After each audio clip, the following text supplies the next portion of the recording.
नमस्कार दोस्तों। एक बार जय कृष्णमूर्ति से एक छात्र ने एक प्रश्न पूछा और ये प्रश्न इसलिए ज़रूरी है क्योंकि इस तरह के प्रश्न अक्सर होते हम सभी के अंदर है, लेकिन सभी पूछने से कतराते हैं।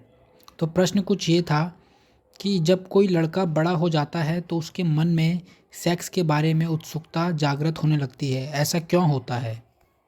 कृष्णमूर्ति जवाब देते हैं, यह सामान्य बात है। पेड़ पौधे कैसे बढ़ते हैं, क्या यह जानने के लिए आप उत्सुक नहीं होते? क्या आपने गायों के साथ उनके बछड़े नहीं देखे हैं? जीवन की हर चीज़ विस्मयजनक है। एक नन्हा सा पौधा कैसे पैदा होता है, बढ़कर एक वृक्ष बन जाता है और फिर फल देता है। क्या यह आश्चर्यचकित नहीं कर देता? कृपया ध्यान देकर सुने। हम इस रुचि का प्रयोग जीवन की हर दिशा में खोजबीन के लिए नहीं करते। आप समझ रहे हैं?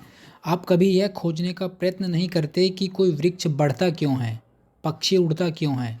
आप कभी पक्षी की सुंदरता को और वृक्ष की छायाओं को नहीं देखते। आप कभी बगीचे में जाकर गड्ढा नहीं खोदते। आप वहाँ कोई पौधा या झाड़ी नहीं लगाते। आप कभी किसी फूल को अपने भीतर तक महसूस नहीं करते। आप अपने हाथों से कभी कोई चीज़ निर्मित नहीं करते। चूँकि इन सारी चीज़ों में आपकी सृजनात्मक रुचि नहीं हुआ करती, इसलिए आप उस एकमात्र चीज़ में रुचि लेने लगते हैं जिसे सेक्स कहा जाता है। परंतु यदि आप इन विविध चीज़ों में रुचि ले सकें, तो वह भी जीवन का एक अंग हो जाता है। वह भी एक नैसर्गिक चीज़ होता है।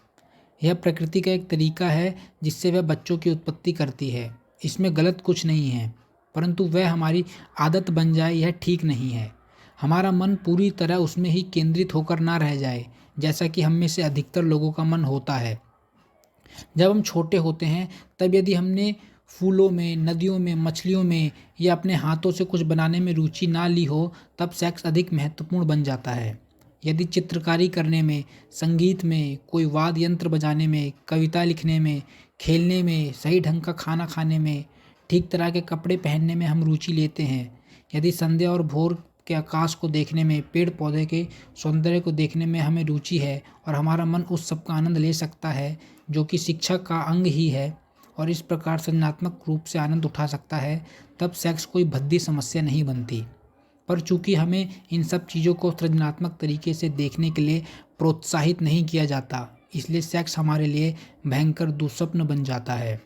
मुझे पूरी आशा है कि यहाँ उपस्थित बड़े लोग भी सुन रहे हैं, क्योंकि अंततः शिक्षा यही है कि छात्रों को पौधे रोपना और उनकी देखभाल करना सिखाएं। उन्हें अपने हाथों से कुछ बनाने का मौका दें, उन्हें गाय को दुहने दें, उन्हें सैर करने जाने के लिए प्रोत्साहित करें। वे बस हमेशा खेलते ही ना रहें। वृक्षों, वनस्पतियों को देखना, चिड़ियों को, आसमान को देखना शिक्षा है। मन को सृजनात्मक रूप से विस्तीर्ण करना शिक्षा है। कुछ मूर्खतापूर्ण और नीरस परीक्षाएं पास करते चले जाना शिक्षा नहीं है। तो दोस्तों, ये प्रश्न यहीं ख़त्म होता है। उम्मीद करता हूँ आपको अच्छा लगा होगा और समझ में भी आया होगा। अगर अच्छा लगा तो वीडियो को लाइक करें और चैनल को सब्सक्राइब करें। And finally thank you for your valuable time.